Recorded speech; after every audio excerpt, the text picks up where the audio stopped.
Türkiýedaky türkmen migrantlary konsulluk kömegine mätäç.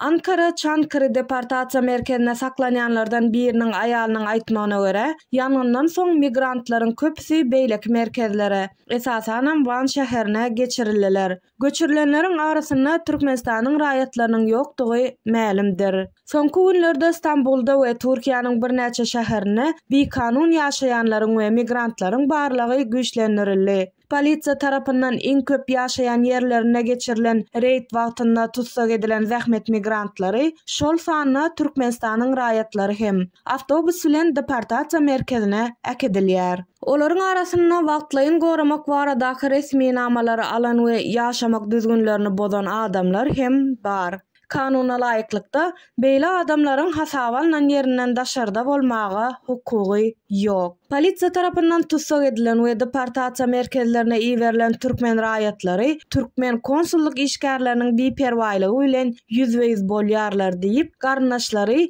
adam hukuklaryny goraýjylara aýdýarlar. Stambuldaky türkmen konsullugyna kömek sorap telefon edenmizde hiç kim telefona jogap beren ok. Käbirleri jaňlaşmagy başarýarlar. Bizde şu gün jogapkär adam ýok diýip jogap berýärler. Başga bir gün jaň ediň, başga bir wagtda jaň ediň diýip jogap berýärler. Belenen güne jaň edemizde jogapkär adamyň ýene ýokdugy aýdylýar we bize hiç hili kömek bermeýärler. Migrantlardan bize esasanem pasporty ýok ýa-da bolsa da köne pasporty bolan haýyşlaryň sany köpelli. Göni Türkmenistana biometrik pasport almak üçin daşary ýurtly türkmen konsulluklarynyň maslahat berýäli, galýan ýurdundan çykmak üçin şahatnamasy bolmaly we şoňa esaslanyp uçor petegini satyn almaly. Bu bolsa öz gezeginde konsulluk işgärleriniň kömegini talap edýär. Gynansagam resmi namalaryny ýitiren we köne pasport eýeleri bolan türkmen raýatlary konsulluk işgärlerine beren sorawlarymyz we haýyşlarymyz jogapsyz galýar diýip gürrüň berdiler.